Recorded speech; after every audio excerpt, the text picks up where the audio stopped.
管理された森林の排出量を集計していないため、全体のデータが欠けている。カナダのニュースメディアは、森林が化石燃料の排出量を相殺しているという神話があるが、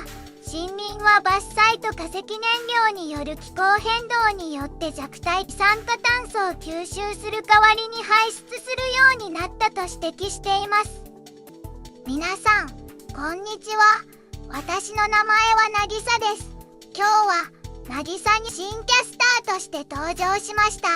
応援してくださっている皆さんに感謝の気持ちでいっぱいです。ロボットが可愛いと言ってくれた方